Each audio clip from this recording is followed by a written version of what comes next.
Vous vous êtes déjà peut-être dit que votre vie était beaucoup trop ordinaire ou ennuyante pour être considérée comme incroyablement belle, que vous seriez vraiment beaucoup plus heureux le jour où vous auriez ça, auriez fait ça, seriez à cet endroit précis, dans cet appartement, genre incroyable. Quand vous auriez rencontré beaucoup plus de monde, quand vous auriez plus d'argent, de succès, de réussite.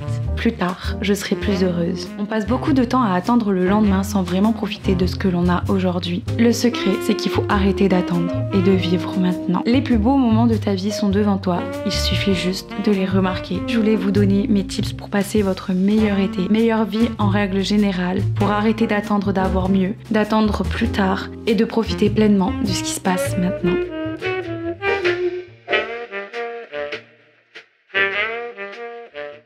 Je sais que la vie n'est pas parfaite tout le temps, voire jamais. En fait, rien n'est parfait. Et soyons honnêtes entre nous, ma vie n'est pas parfaite. J'ai mes problèmes et mes insécurités, mais de l'autre côté, j'ai aussi mes réussites et mes moments de bonheur. Il m'arrive parfois d'angoisser à l'idée d'imaginer que ma vie n'est pas forcément celle que j'avais imaginée des années auparavant. Que je prends de l'âge chaque année et que j'ai vraiment l'impression que rien n'avance. Mais ça, c'est parce que je me compare aux autres et pas à moi-même, et je pense que ça vous est déjà arrivé. Aujourd'hui, enfin du moins j'essaye de mettre ça en place, j'ai arrêté de attendre demain pour être réellement heureuse. Je trouve que la vie est trop belle quand on trouve sa petite étincelle. Elle est difficile à trouver parfois, mais elle en vaut la peine. Je pense que c'est surtout un état d'esprit, peu importe où vous êtes, ce que vous faites, ce que vous rêvez de plus grand, votre budget, c'est accessible. Et c'est ce qu'on appelle en ce moment le fait de romanticiser sa vie. Mon conseil numéro 1 pour passer son meilleur été, c'est dans un premier temps de se faire un tableau Pinterest. J'avouerai être un peu une folle des tableaux Pinterest, j'en fais vraiment pour tout et n'importe quoi. Vraiment, j'adore, mais j'adore ça en fait. Je pense que c'est ma manière à moi de manifester, de mettre mes objectifs au clair et en fait de m'inspirer au maximum. Et je pense vraiment que de manière générale, c'est trop cool de le faire à cette période de l'année. Là, on est au mois de juillet, c'est vraiment la moitié de l'année. Il reste vraiment genre 6 mois avant fin 2024. Du coup, c'est comme une pause qu'on s'accorde pour genre voir ce qu'on a fait, ce qu'on n'a pas fait, ce qu'on peut améliorer ou genre on peut supprimer de genre nos objectifs parce que en vrai de vrai, nos avis changent en 6 mois et nos envies aussi. C'est normal de changer genre ses perspectives et ce qu'on veut vraiment faire ces 6 prochains mois. Du coup, je trouve que c'est une pause genre cool à faire, genre en juillet, se poser et revoir tout ça. Mais si on reste dans l'aspect été, ce que vous pouvez aussi faire et ce que j'adore faire, c'est faire une liste des choses que j'ai envie d'accomplir, de faire pour les autres. Une petite liste que vous pouvez faire soit sur votre carnet, soit dans les notes de votre téléphone, peu importe. Moi j'aime bien écrire, comme ça je regarde au fur et à mesure. Je vais vous donner quelques exemples de choses que j'aimerais faire cet été et qui, à mon sens, ne nécessitent pas un grand budget. Mais je voulais juste préciser quelque chose à ce moment de la vidéo. Je sais qu'à cette période de l'année, justement l'été, c'est vraiment une période propice à se comparer aux autres. Et du fait que tout le monde partage ses vacances, tout le monde partage genre ses highlights, vraiment genre la plupart des personnes vivent leur meilleure vie, montrent ce qu'ils veulent aussi de leur vie sur les réseaux sociaux. Et il faut faire attention à ne pas se comparer, à essayer de ne pas se comparer parce que ça peut être très très néfaste pour votre santé mentale. Dans les réseaux sociaux, il y a ce côté qui est cool, qui est inspirant, mais il y a aussi ce côté pas cool où t'as clairement l'impression d'être une grosse merde à côté de certaines personnes. Mais vraiment, genre, il faut vraiment essayer de faire l'effort. Et si jamais vous êtes attiré par partir quelque part, faire des choses, je vous jure qu'il y en a pour tous les budgets et vous n'êtes pas obligé de partir à l'autre bout du monde pour déjà vous sentir dépaysé. La France est incroyable et même à côté de chez vous, il y a des choses incroyables qui valent mais tellement le coup d'être explorées. Moi je parle justement d'aller explorer de nouveaux endroits, mais si c'est pas votre truc, vous pouvez faire d'autres choses. Mais essayez de pas vous comparer aux autres et de vous recentrer sur vous et ce que vous avez la capacité de faire à l'heure actuelle. Bref, quoi qu'il en soit, je vais vous donner quelques petites idées peut-être avec ma petite liste de choses que j'aimerais faire cet été. Il y a plusieurs thématiques, il y a quelque chose que j'aimerais vraiment beaucoup faire cet été et continuer à faire, c'est vraiment mes vidéos YouTube. Bon, c'est le numéro 1 sur ma liste de ce que je veux faire cet été. Ensuite, faire un trek de 3 jours, 2 nuits, en mode vraiment genre détente. Mais de vrai, genre pas en mode trop sportif parce que moi j'aime pas trop ça non plus, d'aller à fond et de pas profiter. Parce que en fait j'ai l'impression que ça passe trop vite quand t'es tout le temps en train de marcher. Je suis pas une personne qui marche super vite, j'aime bien prendre mon temps et en altitude je suis souvent essoufflée donc j'ai l'impression que si je marche toute la journée, bah ma journée est passée beaucoup trop vite donc j'aimerais vraiment faire un trek de 3 jours, vraiment en mode très tranquille. Je vous en cite 3 d'autres et après je pense que c'est bon. Mais l'été c'est la période aussi où j'ai mon anniversaire et j'aimerais bien le fêter en nature. C'est tout ce que je veux. Faire un pique-nique soit en montagne, soit au bord de l'océan, au bord d'un lac. Mais je veux juste être avec les gens que j'aime en nature et le fêter le plus simplement possible et le plus calmement possible. J'aimerais lire parce que je lis pas assez. J'aimerais créer du contenu encore plus, faire des pique-niques. Vraiment c'est ma passion les pique-niques. Surfer parce que voilà, il faut que je surfe. Genre j'habite à côté d'une plage et je surfe jamais. Pourtant j'adore ça mais c'est vrai que là ça fait plus d'1 an que j'ai arrêté et faudrait que je m'y remette parce que ça me faisait beaucoup de bien. Voilà, profiter du soleil, prendre soin de moi, genre en mode skincare. Au final, je les ai presque toutes dites, mais j'aimerais bien aussi m'ouvrir aux autres. Genre vraiment essayer de faire de nouvelles rencontres, on verra. Voilà, c'est un peu des idées simples que vous pouvez reprendre. Juste profiter de les choses simples de la vie, je trouve que c'est ce qu'il y a de mieux. Mon conseil numéro 2, c'est vraiment de sortir au maximum dehors, de profiter au maximum de la nature. Aller marcher pour le corps, mais aussi pour la tête. On pourrait se dire que c'est débile de juste marcher parce que c'est facile, mais je vous jure que c'est super bénéfique et laissez-moi vous dire pourquoi. La plupart du temps quand je vais marcher, c'est vraiment pour ma tête, parce que en vrai je fais du sport à côté, donc j'en ai pas vraiment besoin pour bouger mon corps. Quand je suis angoissée par quelque chose ou que je suis bloquée par une situation, c'est vrai que d'aller marcher et d'aller prendre un grand bol d'air, comme on appelle, ça me fait énormément de bien. Être en mouvement et respirer vraiment profondément, ça aide vraiment à réduire l'anxiété et les tensions liées au stress. Mais aussi surtout parce que je trouve que ça a vraiment amélioré mon niveau de concentration et de mémoire. En fait, le fait de marcher, ça augmente les flux sanguins vers le cerveau. Donc ça améliore les fonctions cognitives, y compris la mémoire, la concentration et la capacité à résoudre les problèmes. Genre, vous avez un problème, allez marcher. À chaque fois que j'ai un problème, que je suis bloquée dans une situation, je me dis ok, je vais prendre l'air.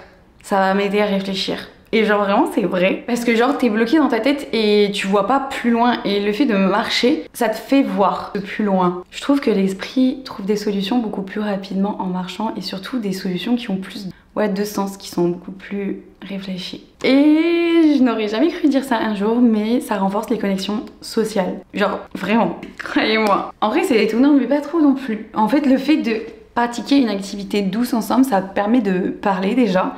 Autrement que dans des sports où t'es vite essoufflé et tu peux pas du tout parler.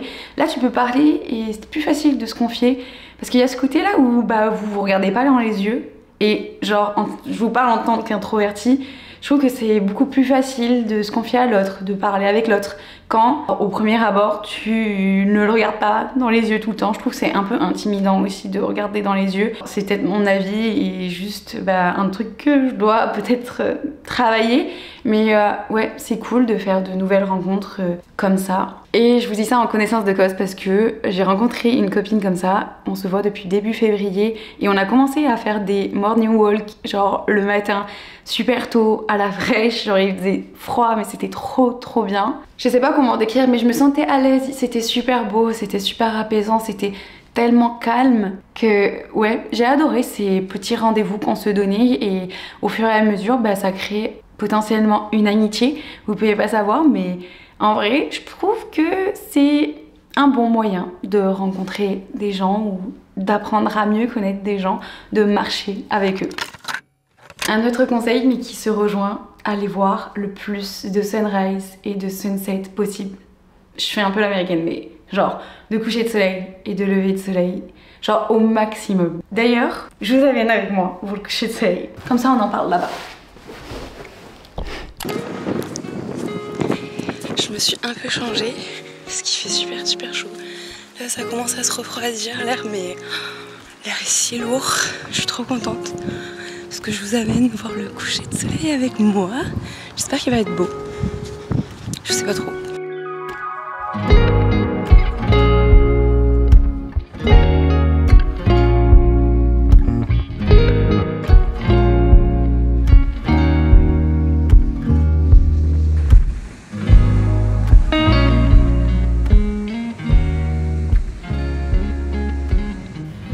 Le coucher de soleil est déjà fini, il est de plus en plus tôt. Du coup, je pense que je suis arrivée un peu en retard, mais il était très très beau. Il y avait une grosse boule de feu, c'était incroyablement beau. Je vais me poser là, parce que je me pose là avec vous, par terre, au sol. Allez voir le plus de sunset et de sunrise possible, de plus de coucher de soleil et lever de soleil possible. Je sais pas comment vous expliquer, mais je pense que ça apaise trop l'esprit. Genre, enfin, ça apaise trop tout court. Et c'est bizarre et difficile à expliquer, mais il y a plusieurs bienfaits au fait de regarder des couchers de soleil ou des levées de soleil pour la santé mentale, mais aussi physique. Je sais qu'à chaque fois que je suis stressée, aller juste voir un coucher de soleil, ça m'apaise énormément. Et en fait, les couleurs, et tellement c'est beau, ça diminue le niveau de cortisol, qui est l'hormone du stress. Et ça, genre, inconsciemment, je le faisais et je sentais que ça m'apaisait, mais c'est en faisant mes petites recherches que, genre, c'est prouvé. Ça aide vraiment, en fait. Ça se rejoint comme marcher, mais ça peut aussi améliorer ton humeur. Si t'as passé une journée de merde, juste aller voir les belles couleurs du coucher de soleil, s'il y en a un, je trouve que c'est juste incroyable. Et là, je suis en train de lire qu'il y a une étude qui a été faite qui dit que les couchers de soleil peuvent augmenter la production de sérotine. C'est une hormone associée au bonheur et au bien-être. Donc écoutez, c'est même des études qui le disent, il n'y a pas que moi. Du sable partout. Je me fous du sable partout. Et ça, je l'ai appris récemment, mais apparemment. Et je trouve que ça fait ses effets depuis que je vais plus régulièrement en voir, mais ça améliore la qualité du sommeil. C'est le fait d'observer la transition entre le jour et la nuit qui peut aider à réguler l'horloge biologique et du coup favoriser un meilleur sommeil du fait de la transition entre le jour et la nuit, donc qu'il y ait de moins en moins de lumière et ça, progressivement, ça prépare ton corps à mieux dormir. Et ça, je m'en suis beaucoup rendu compte parce que c'est vrai que quand je passe genre beaucoup de temps sur les ordinateurs ou devant les écrans en général, justement avant de dormir, genre style m'endormir juste après avoir scrollé sur TikTok, bah, j'ai vraiment du mal à me détacher et à bien dormir et juste à dormir tout court. Et je pense que c'est dû à ça, c'est juste que on a notre écran là sur notre tête avec la luminosité, bon pas au max mais la luminosité quand même. Et du coup bah ça favorise pas parce que nos yeux ils sont grands ouverts avec la lumière genre pétante devant nos yeux. Et le fait que justement cette lumière soit progressivement diminuée, bah, ça aide vraiment à mieux dormir. Et c'est pour ça que le soir, je favorise aussi chez moi des lumières un peu plus douces pour pas avoir genre des lumières super fortes. Et c'est pour ça que j'essaye en tout cas, parce que c'est quand même difficile de ne pas m'endormir juste après avoir été sur mon écran et d'éteindre mon téléphone. Enfin, j'essaye vraiment, mais je suis pas très assidue, mais d'essayer d'éteindre mon téléphone au minimum 1 heure avant d'aller me coucher. Et surtout, sortir dehors, aller profiter du soleil pour prendre le maximum de la vitamine D que nous apporte le soleil. Elle est super importante. Vraiment, la liste est longue, elle est devant moi. Que ce soit pour la santé osseuse, immunitaire, cardiovasculaire, mentale, musculaire, respiratoire, bref, genre, c'est pas fini, la liste est très longue. Je pense que le message est clair, mais essayez de vraiment de sortir au maximum. Je trouve ça très important et de voir le plus le soleil possible, mais surtout de passer le plus de temps en nature. Enfin, il n'y a rien de mieux pour se déconnecter. Maintenant que tu sais ce que tu veux faire cet été et que forcément tu vas passer beaucoup plus de temps dehors, si j'ai bien un conseil qui est cher à mon cœur, c'est crée-toi tes propres souvenirs. Dans un premier temps, bien sûr, vis-les intensément, puis essaye du mieux que tu peux de les graver à vie. Que ce soit dans un carnet, tu peux écrire tes souvenirs, les filmer ou alors encore les prendre en photo. Je crois que je suis quelqu'un de très nostalgique, mais crée-toi tes souvenirs du mieux que tu peux pour la nostalgie que tu ressens après en les regardant. Je suis ce genre de personne qui trouve que tout passe trop vite et qui adore prendre tout en photo et tout filmer pour pouvoir les regarder après et ouais, s'émerveiller devant. Genre, j'aime tellement me replonger dedans après, quelques mois après. Je trouve ça incroyable. C'est vrai que maintenant, c'est beaucoup plus accessible à tous parce qu'on peut prendre des photos, des vidéos avec son téléphone. Mais c'est vrai que j'ai un petit penchant pour les argentiques. Bon, c'est de plus en plus connu. Il y a beaucoup de gens qui font ça aujourd'hui. Mais vraiment, j'adore le concept. En fait, je trouve que ça a ce côté figé, non maîtrisé, con. les téléphones justement. Ce que je fais la plupart du temps, c'est que j'en prends un seul pour tout l'été et que j'essaye de capturer vraiment le meilleur du meilleur. Genre les moments qui ont de l'importance pour moi ou alors que je trouve vraiment authentique et nécessaire de le prendre avec cet appareil photo. Bon, des fois je l'oublie, j'avoue, donc du coup je prends pas non plus toutes les photos avec, mais je trouve que c'est trop cool d'avoir l'effet de surprise parce que je les fais toujours développer à la fin de l'été. Comme ça, vraiment, je me replonge dedans et c'est incroyable parce qu'en fait, genre, t'as des photos que t'as prises, t'avais complètement oublié que tu les avais prises et je trouve ça trop cool de se dire « Ah, mais c'est vrai, on a fait ça !» alors qu'on avait complètement oublié et que c'était un trop bon souvenir. Donc voilà, je trouve que les souvenirs sont super importants pour revenir dedans et se rappeler qu'ils ont existé, parce que c'est vrai que quand on fait beaucoup de choses, personnellement, genre j'ai vraiment l'impression que je fais rien entre guillemets, et quand on replonge dans les souvenirs, on se dit ok, oui, j'ai fait plein de choses, regarde, genre en mode t'as fait plein de choses. Donc je trouve que c'est trop cool de ce côté là d'avoir un argentique. Ne pas se prendre la tête avec son corps. Je sais que c'est beaucoup plus facile à dire qu'à faire et je me suis vraiment pendant des années pris beaucoup la tête avec mon corps. Parce que pouvaient penser les autres de moi, à me priver de faire des choses parce que j'avais peur genre, du regard des autres.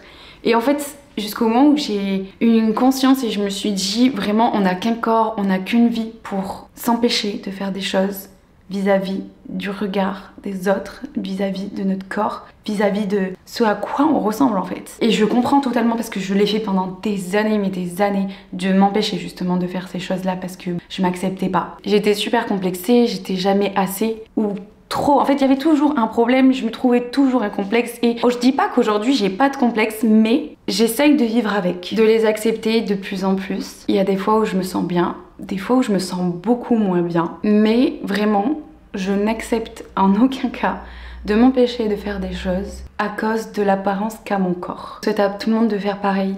Parce que vraiment, comme je l'ai déjà dit au tout début, on n'a qu'un corps, on n'a qu'une vie et c'est trop dommage de se priver de faire des choses du fait de son apparence.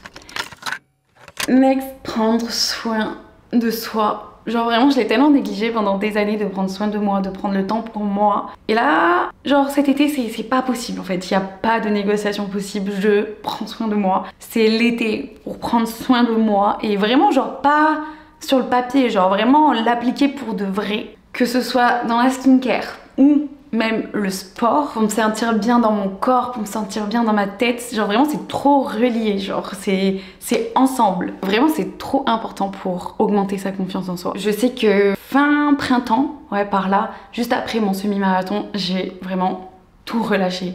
Que ce soit le sport, que ce soit l'alimentation, je mangeais n'importe comment, je faisais presque pas de sport. Et en fait je me sentais trop mal, j'avais vraiment une montée acnéique. Genre vraiment, ça allait pas du tout. Alors je dis pas que c'est pas nécessaire, parce que cette période était nécessaire. Je pense que j'avais besoin de me foutre la paix et de relâcher la pression que je m'étais mise pendant le semi-marathon. Mais ouais, je me suis relâchée et il y a un moment donné où je me suis dit, je me sens pas bien. Que ce soit dans ma tête, dans mon corps, je me sens pas bien, faut que je me reprenne en main. Et du coup depuis, j'essaye de mettre des choses en place pour justement me sentir bien. Je me suis acheté une nouvelle skincare et en vrai genre ça fait trop du bien de s'offrir une nouvelle skincare en plusieurs étapes que tu fais le soir ou le matin, genre quand tu veux. J'ai repris le sport, un peu la course à pied, mais sans me mettre la pression, mais surtout le sport. En fait j'ai essayé de découvrir de nouveaux sports, c'est pour ça que je me suis mis à l'Aerox là en ce moment et j'aime en fait parce que justement c'est nouveau et je trouve que ça a ce côté où tu redécouvres encore même si ça fait 2 mois, donc c'est trop cool et je suis trop contente. Et ouais, prendre du temps pour soi en général ça va pour tout, ma peau va beaucoup mieux parce que bah du coup je prends soin d'elle et j'essaye de manger beaucoup plus équilibré pour justement me sentir mieux dans ma tête et dans mon corps. Ouais, genre prendre du temps pour vous, pour votre bien. Alors là, lui, vous le savez, en tant qu'introvertie, je ne peux que vous le conseiller, mais faites-vous des solo dates, je vous jure. Faites-vous des solo dates pour se recentrer sur soi et pour se connaître un peu plus en fait. Ouais, c'est important, mais aussi dans le sens où si vous avez personne pour faire une activité que vous avez trop envie de faire, faites-la quand même, mais toute seule, genre. Vous privez pas de faire des choses parce que vous êtes toute seule. Genre, allez explorer justement le fait de faire une activité seule et essayer de l'apprécier. Je sais que c'est difficile au début parce que ça fait bizarre, parce qu'on est toujours habitué à être en groupe avec d'autres gens, mais je trouve que c'est vraiment grave bénéfique d'essayer au moins. Tout le monde n'est pas fait pour aimer ça, mais surtout ne vous bloquez pas de faire des choses parce que vous êtes seul. Vraiment, ne faites pas ça. Je pense que ce qui nous dérange sur le fait de faire des choses seul, c'est vraiment le regard des autres. Mais je vous promets que personne ne vous regarde, personne ne vous juge sur le fait que vous soyez seul. Je sais qu'au collège, justement, quand on oubliait notre carte à la cantine, c'est un peu ridicule, mais vraiment, je comprends pas, genre cette punition. On nous mettait tout seul pour manger. Et en fait, je pense que même à l'heure d'aujourd'hui, les gens le font encore. Et je comprends pas cette punition. En fait, genre, ça devrait pas être considéré comme une punition d'être tout seul. Genre, enfin, c'est tellement bénéfique. Moi, ça m'a trop aidé d'être seule. Justement, me recentrer sur moi, savoir ce que je voulais vraiment et arrêter de toujours dépendre des autres. Parce que c'est vrai que le fait de vous faire des solo dates, ça va vraiment développer cette capacité à prendre vos propres décisions. Ça va vraiment renforcer votre sentiment d'autonomie, d'indépendance. Genre, c'est vraiment trop important. Franchement, c'est une occasion unique pour se découvrir encore plus en fait. Se connaître encore plus. On peut explorer plusieurs choses sans vraiment être influencé par l'avis des autres. Que ce soit des activités, des passions. En fait, vous pouvez vous découvrir plein de choses que vous avez jamais essayé par peur d'être avec personne, justement. Et c'est trop dommage. Genre, vraiment, c'est trop dommage. Et ça peut vraiment vous aider à trouver justement une passion si vous en avez pas, ou à vous en découvrir d'autres si vous en avez déjà plein, genre, parce que moi j'en ai plein, j'ai l'impression vraiment que j'en ai 10 000 et des fois quand je teste des choses toute seule je me dis oh là là c'est trop bien et ça m'en rajoute une. Des fois je me dis j'en ai trop, mais en vrai il y a jamais trop de passion, je pense, parce que c'est trop cool d'être passionné. Alors je sais que ça peut être très très intimidant au début de sortir seule, mais vraiment je trouve que ça peut que augmenter votre confiance en soi. Réaliser qu'on peut apprécier sa propre compagnie et justement faire face à des situations seul, c'est assez gratifiant je trouve, et ça peut que renforcer votre confiance en soi, hein. Enfin c'est sûr. Enfin bref, et surtout pour des introvertis comme moi, je trouve que les solo dates c'est l'occasion parfaite justement de découvrir de nouveaux lieux, de nouveaux horizons, de nouvelles choses sans une pression sociale derrière, et c'est super bénéfique justement pour pouvoir après encore plus profiter avec les autres. Et le dernier des derniers que j'aimerais appliquer tous les jours de ma vie, mettre les réseaux sociaux en pause. Le téléphone en général, genre faire juste une digital détox en fait. On est dans un monde où on est constamment connecté et genre vraiment moi la première, je vous assure, mon temps d'écran est catastrophique et genre vraiment j'en ai honte. Bref, c'est vrai que prendre une pause des réseaux sociaux ça semble difficile et ça l'est en soi, mais c'est tellement bénéfique. Inconsciemment, je le fais quand je vais en montagne justement, du fait de ne pas avoir de réseau et de tout le temps être en mouvement. Je vous jure que quand je reviens à la voiture après toute une journée de rando ou alors un bivouac de 2 jours, franchement, rallumer le téléphone ou enlever le mode avion, c'est la dernière chose que j'ai envie de faire justement. Parce qu'en fait, je sais que ça va me stresser. En fait, pendant ces moments de pause des réseaux, d'internet tout court, je me sens tellement plus apaisée. Il n'y a pas ce truc où t'as tout le temps des notifications, où t'es tout le temps stimulé par les réseaux, par scroller. Genre, t'es pas attiré par cette dopamine parce que en fait, tu ne peux pas le faire parce qu'il n'y a pas de réseau. C'est vraiment ça, c'est vraiment cette surcharge d'informations plus genre cette sollicitation permanente. Ça va vraiment être source de tension. Et en fait, vraiment, c'est ce qui m'énerve le plus, c'est le fait de scroller. Ça m'a tellement réduit ma capacité de concentration de tout. Il y a des fois, je vais sur mon téléphone et je sais même pas pourquoi je vais sur mon téléphone. Je me retrouve sur Instagram, je ne sais même pas pourquoi. Et je suis en train de scroller, attirée par cette dopamine. Et genre vraiment, ça me fait péter un câble. Et je pense que c'était encore pire avec TikTok. Genre vraiment, j'ai supprimé TikTok parce que ça m'énervait trop de me retrouver sur TikTok alors que j'étais pas censée être là genre de base et que je voulais faire autre chose sur mon téléphone et que genre comme par hasard je me retrouve sur TikTok genre pour faire une petite pause qui dure au final beaucoup trop longtemps. Du coup en vrai j'ai supprimé TikTok pour ça et pour d'autres raisons que je vous expliquerai dans une autre vidéo si vous voulez. Mais je pense que depuis déjà que j'ai arrêté TikTok ça va beaucoup mieux et mon temps d'écran a du moins diminué d'un tout petit peu, même si maintenant du coup je regarde des reels, mais vraiment du coup j'aimerais cet été me mettre au moins une semaine de pause des réseaux sociaux pour voir ce que ça fait, pour voir mes ressentis. Je l'ai déjà fait sur 2 jours mais jamais sur une semaine, et pourquoi pas essayer. Et si jamais ça vous tente, je pense que ça peut être que bénéfique. Il y a plein d'études dessus que vous pouvez aller voir. J'essaierai de vous en mettre en barre d'infos, comme ça vous vous renseignez vous aussi de votre côté pour savoir ce qui est le mieux pour vous. Je pense que aussi le fait de couper les réseaux sociaux, arrêter de se comparer en permanence, ça aide beaucoup à passer un meilleur été, je vous avoue. Voilà pour mes petits conseils, j'espère vraiment que ça vous aura aidé, que j'aurai pu vous inspirer pour cet été et que vous allez passer le meilleur été possible. C'est vrai que cette vidéo vient un peu genre loin dans l'été vu qu'on est déjà mi-juillet voire fin juillet.